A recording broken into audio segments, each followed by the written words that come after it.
서점 챈들러입니다. 이번 영상은 지난 첫 번째 영상에 이어서 두 번째 영상인데요. 존 르 카레에 대해서 좀 정리해보는 시간입니다.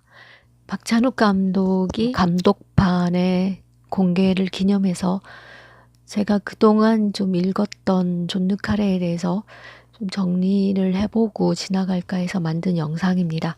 먼저 첫 번째 영상을 보시고 이번 영상을 보시면 이어지는 영상이기 때문에 도움이 되실 거라고 생각합니다. 먼저 첫 번째 영상을 봐주세요. 제가 박찬욱 감독의 드라마를 이번에 보면서 크게 생각하지 못했던 두 가지를 다시 생각하게 됐다고 말씀드렸는데요. 하나는 사랑에 대한 거고, 두 번째는 이제 스파이와 또 배우의 진연성, 그것이 존 르 카레 개인사에서도 깊은 관계를 맺고 있다는 점을 첫 번째 영상에서 말씀드렸습니다. 조지 스마일리와 관련돼서도 좀 그런 생각을 하게 됐는데요. 조지 스마일리는 존 르 카레가 만든 인물들 중에서 가장 유명하고 가장 큰 비중을 차지하는 중요한 인물입니다. 그의 데뷔작 죽은 자에게 걸려온 전화에서 처음 등장하는데요. 스마일리의 역사라고 해서 그 짧은 프로필을 정리하고 있습니다. 이 조지 스마일리를 이야기하기 위해서는 존 르 카레가 데뷔해서 작가로 출발할 때 이미 그 작가로서의 명성을 얻었을 뿐 아니라 그의 모든 원작들이 영화화되고 있던 이언 플레밍의 제임스 본드를 이야기하지 않을 수 없습니다. 제임스 본드는 그야말로 가장 유명한 스파이이겠죠. 영웅 이미지로 대변되는 스파이인데요. 바람둥이이며 낭만적인 영웅의 모습을 띠고 있는 스파이죠. 그런데 존 르 카레는 제임스 본드를 너무너무 싫어했다고 합니다. 거의 스파이계의 창녀라고 부를 정도로 엄청난 욕을 해댔던 전력이 있습니다. 그에 비하면 제임스 본드와 거의 반대되는 캐릭터라고 할까요? 조지 스마일리는 땅딸막한 체구의 중년의 사나이입니다. 땅딸막한 체구에 어울리지 않는 옷에 많은 돈을 쓰는 것 같았다고 특징지었습니다. 17세기 동물학을 연구하는 학자이기도 합니다. 비대해져가는 정보부 내에서 권력 싸움에 밀려 좌천되기도 하는 회사원이기도 합니다.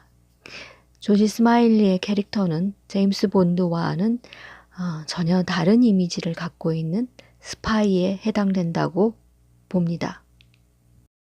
이 틴커 테일러 솔저 스파이에서는 한직에 있다가 거의 은퇴하다시피 했고요.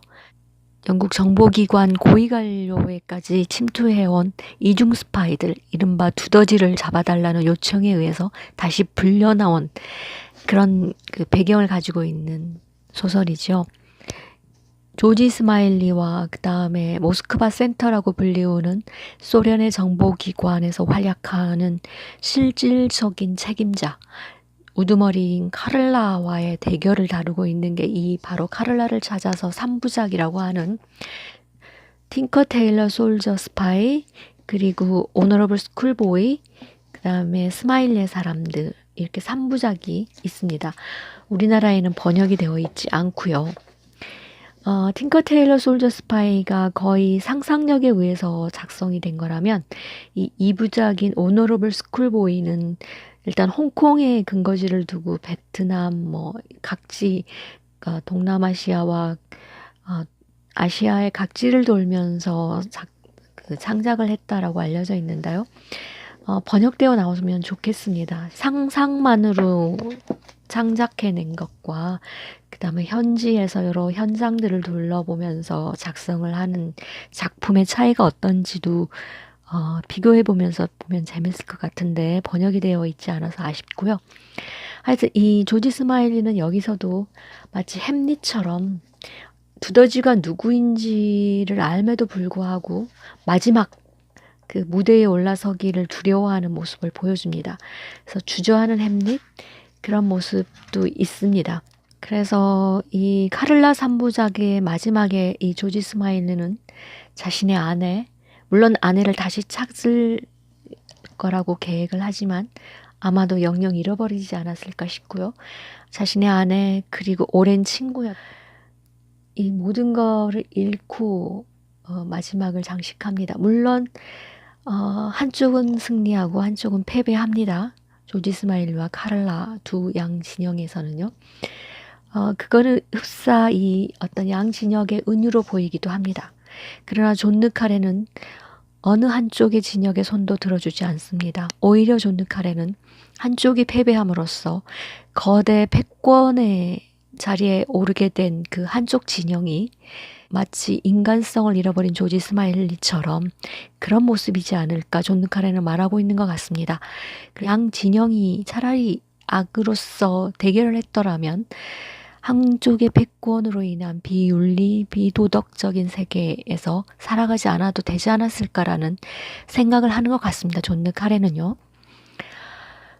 그래서 이 틴커 테일러 솔저 스파일 그리고 스마일의 사람들은 존 느 카레의 모든 것이 들어있다고 해도 과언이 아니기 때문에 한번 읽어보시면 좋을 것 같고요. 그리고 그 추운 나라에서 돌아온 스파이는 그 대표작이라고 저는 생각합니다. 이 표지는 온전히 그 모습을 담고 있지 않은 것 같아요. 베를린 장벽에서의 마지막 엔딩, 잊을 수 없는 엔딩이고요. 꼭 한번 읽어보셨으면 합니다. 그렇게 해서 조지 스마일리는 더 이상 이제 등장하지 않습니다. 존 느 카레의 작품에서요. 그렇게 은퇴를 시킨 조지 스마일리와 존 느 카레의 관계는 마치 코난 도일과 셜록 홈즈의 관계라는 생각이 저는 들었습니다. 코난 도일은 33년간 셜록 홈즈를 등장시킨 이야기를 만들어 왔는데 그는 더 이상 자기가 셜록 홈즈의 작가이기를 거부했습니다. 자기는 더 하고 싶은 이야기가 많았습니다. 역사에 대한 이야기, 또 영지주의에 대한 이야기, 신비로운 과학에 대한 이야기. 그럼에도 불구하고 독자들이 원하는 것은 오로지 셜록 홈즈였기 때문에 자기가 그 캐릭터를 죽여야 한다고 생각했던 것 같습니다. 그래서 스위스 베른의 라이엔바흐 폭포에서 모리아티 교수와 대결을 벌이다 폭포로 떨어져 실종되는 것으로 처리했습니다. 어떻게 됐을까요? 독자들은 성화였습니다. 다시 살려내라고. 코난 도일은 셜록 홈즈의 귀환이라는 에피소드로 셜록 홈즈를 다시 살려냈습니다. BBC에서 틴커 테일러 솔저 스파이를 TV 드라마화합니다. 그때 조지 스마일을 맡은 배우가 알렉 기네스입니다. 알렉 기네스는 유명한 영국 배우입니다. 그가 맡은 조지 스마일리의 드라마가 끝난 후 다시 돌려받았을 때 그는 마치 중고품을 받은 것 같다고 털어놨습니다. 그렇게 조지 스마일리가 알렉 기네스와 된 후에 존 느 카레는 아마도 알렉 기네스를 떠올리지 않고는 조지 스마일리를 생각할 수 없었을 것 같습니다. 그래서 그는 조지 스마일리에게 안녕을 고하죠. 그러나 그를 영영 떠나보낼 수는 없었던 모양입니다. 회고에서는 가끔 나오게 했다고 합니다. 그리고 가장 최근작 2017년도에 레거시 오브 스파이스, 스파이들의 어떤 유산이라고 할까요? 여기서 조지 스마일리가 다시 소환됩니다. 물론 그의 단짝인 피터 길럼과 함께해요. 둘은 단짝입니다. 마치 피터 길럼은 조지 스마일리의 제자처럼 보이기도 하지만 그 원류는 셜록 홈즈와 왓슨 박사에서 기인했다고 합니다. 셜록 홈즈 탄생 150주년을 기념하여서 셜록키언들을 위한 주석 달린 셜록 홈즈라는 책이 출간이 됩니다. 셜록 홈즈는 1854년생입니다. 물론 소설 속에서요. 그래서 150주년이 됐다는 2004년도에 주석 달린 셜록 홈즈가 출간이 됩니다. 여기에 추천사를 존 느 카레가 썼습니다. 여기서 고백을 하죠. 조지 스마일리와 피터 길럼의 단짝은 셜록 홈즈와 왓슨 박사에서 나왔다고. 저는 이걸 보고 존 느 카레와 코난 도일, 셜록 홈즈의 관계를 생각했고 마치 코난 도일과 셜록 홈즈처럼 존 르 카레와 조지 스마일리의 관계도 그런 관계가 아닐까라는 생각을 하게 됐습니다. 이렇게 해서 조지 스마일리와 함께 냉전 시대도 끝났다고 보여집니다. 그 이후에 1983년도에 리틀 드러머 걸이라는 소설을 통해서 이스라엘과 팔레스티나의 문제를 건드렸고요. 그 이후에는 이제 냉전은 끝났지만 그야말로 미국 패권주의 세상에서 각종 일어나는 불법, 국제 분쟁, 테러, 만연한 국제 문제들을 다루게 됩니다. 나이트 매니저 드라마를 이번에 봤는데요. 그야말로 잘 빠진 헐리우드 영화 같은 느낌을 받았습니다. 여기서도 역시 반복되는 주제는 있습니다.